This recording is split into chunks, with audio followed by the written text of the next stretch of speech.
On September 9th, 2025, a 2016 Highlander with 128,000 miles on it crept into my bay with a shudder you could feel through the floor.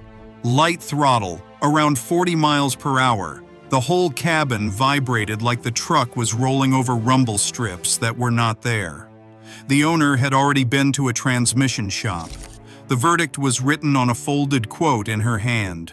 Torque converter failing, transmission showing internal wear, recommended replacement, $5,800. She was not crying. She was doing math out loud. The car was worth maybe $14,000. She was trying to decide whether to fix it or walk away from a Toyota she had bought specifically because Toyotas do not do this, except her transmission was not dying. Today I am going to show you what actually killed the way that Highlander drove and walk you through the 5 fluids in your Toyota where buying cheap is the single most expensive decision you can make. And I am telling you now, number 2 is the one that quietly destroys transmissions exactly like hers. And most owners never connect the dots because the damage shows up months after the money was saved. Here is what I found when I dug into her service history. 4 months earlier, she had taken the Highlander to a quick lube chain for a transmission service. Smart move on paper. Toyota calls that fluid a lifetime fill, but anyone who has opened one of these transmissions at 150,000 miles knows better, and servicing it around 100,000 miles was exactly the right instinct. The problem was not the service. The problem was what they poured in. The invoice said multi-vehicle synthetic automatic transmission fluid. One fluid, one drum in the back, claimed compatibility with 30 different manufacturer specifications. It cost the shop about half of what genuine fluid costs. And it was slowly, politely ruining her torque converter's lockup clutch. We did a proper exchange with the correct fluid. It took 3 drain and fills to purge the system. The shudder faded, then disappeared. Total cost, a few $100s, not $5,800. That is why this video exists. Because there is a lie built into the fluid aisle and it is printed right on the bottles. It says meets or exceeds. It says compatible with. And with some fluids in some cars, that is genuinely fine, and I will be honest with you about where. But a modern Toyota is not a forgiving machine when it comes to chemistry. It is a precision instrument that was engineered around very specific fluids. And when you swap in something that is 90% right, the car does not break immediately. It drifts, it wears, it fails in slow motion, long after the receipt is gone. So let's count them down, starting with number 5, differential and transfer case gear oil. This is the fluid nobody thinks about because on a Tacoma, a 4Runner, a Tundra, a RAV4 with all-wheel drive, the differentials just sit there doing their job in silence. Most owners have never once considered what's inside them. So when the fluid finally does get changed, it gets treated like an afterthought, and whatever generic gear oil is cheapest on the shelf goes in.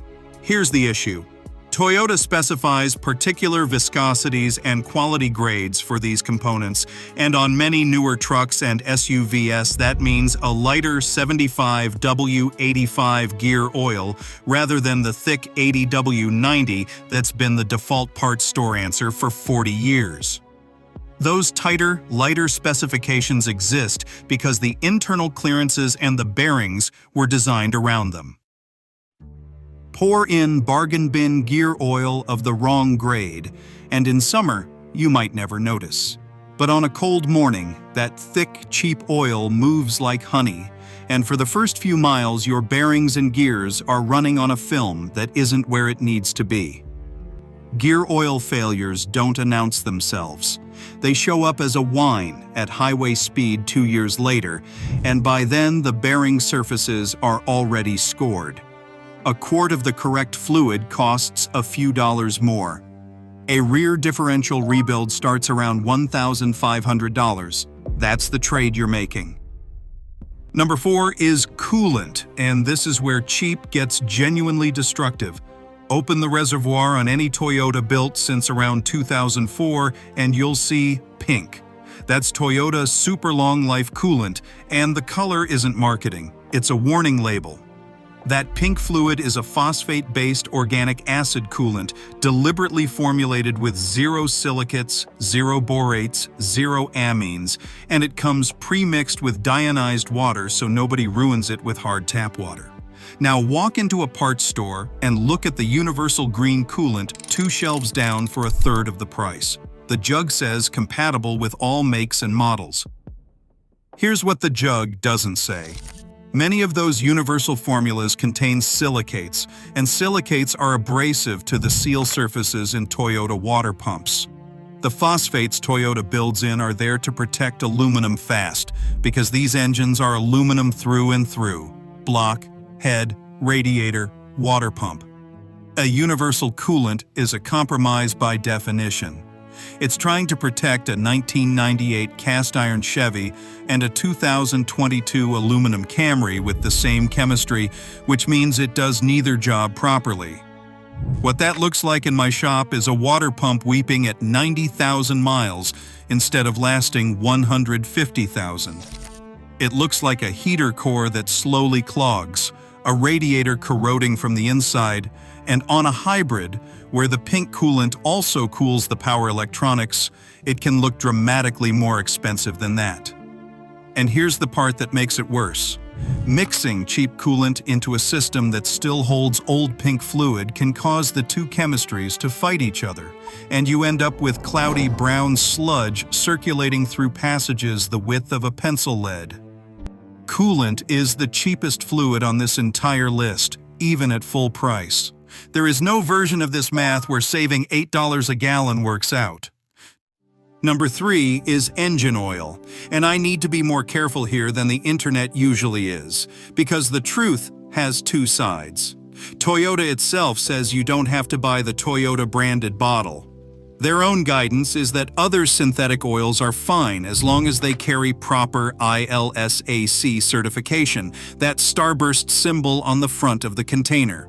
Mobil 1, Castrol, Valvoline, Pennzoil, Idemitsu, these are not cheap oils, just because they're not sold at a dealership, and I run some of them in my own vehicles. Buying quality aftermarket is not the sin. The sin is buying the oil with no certification at all. The bottle on the bottom shelf with a brand name you've never heard of. No ILSAC Starburst. No API Donut. Just the words SAE0W20 and a price that seems too good. Here's why that matters more in a Toyota than almost any other car. Modern Toyota engines call for extremely thin oils, ZW20, and increasingly 0W16, because thin oil means less drag and better fuel economy. But thin oil has almost no margin for error. The protective film between a cam lobe and its follower is measured in microns, and the only thing maintaining that film under heat and pressure is the additive package. The anti-wear agents, the detergents, the viscosity stabilizers. Certified oils are tested to hold that film. Uncertified oils are tested by you, in your engine, at your expense. And there's a second trap that barely existed 10 years ago. Counterfeit oil sold online, poured into convincing bottles with familiar labels. If a listing for a name brand synthetic is dramatically cheaper than everywhere else, that's not a deal, that's a red flag. Buy from sources you can trace. Think of it like this. You wouldn't take medication from a bottle with no manufacturer and no seal just because the pills looked right. Your engine feels the same way. Which brings us to number 2, the one from the title, transmission fluid, and everything about that Highlander in my opening. Since the mid-2000s, nearly every Toyota and Lexus automatic has required a fluid called WS, World Standard. It's an ultra-low viscosity fluid built to a Japanese specification called JWS3324, engineered hand-in-glove with the Aisin transmissions Toyota uses, and here's the detail that matters. It's not just about thickness. It's about friction. Your torque converter has a lock-up clutch that is designed to slip deliberately and precisely under computer control. The friction modifiers in WS fluid are what make that controlled slip smooth, a universal multi-vehicle fluid trying to satisfy Toyota, GM, Ford, and Honda simultaneously carries a compromised friction package, and it typically runs thicker than true WS as well. The result is that the lock-up clutch grabs and releases unevenly. That's the shudder. That's the vibration that feels exactly like a transmission dying, because in a sense it is. It's just dying from the fluid outward instead of the metal inward. And this is where Toyota's design makes cheap fluid uniquely dangerous. Most of these transmissions are sealed.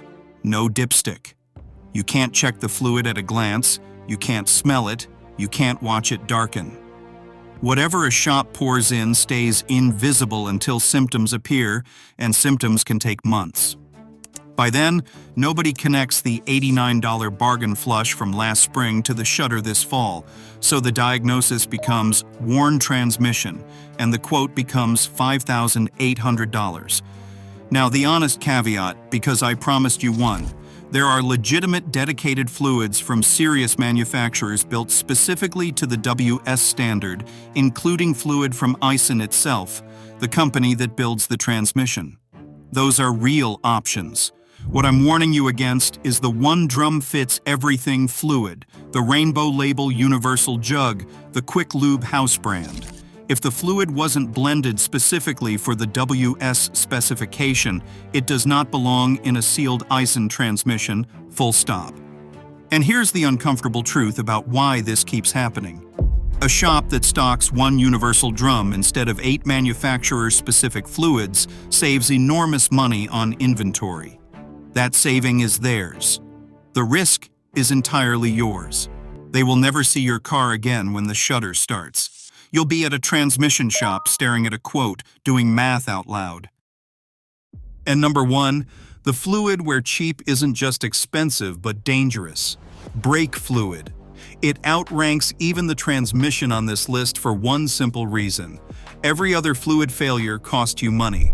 This one can cost you a stopping distance. Brake fluid has a strange job. It has to transmit force instantly without compressing, and it has to do that at temperatures that would boil water many times over, because a hard stop from highway speed can push caliper temperatures past anything else in the car. The measure that matters is the wet boiling point, how hot the fluid can get after it's absorbed moisture, because brake fluid is hygroscopic.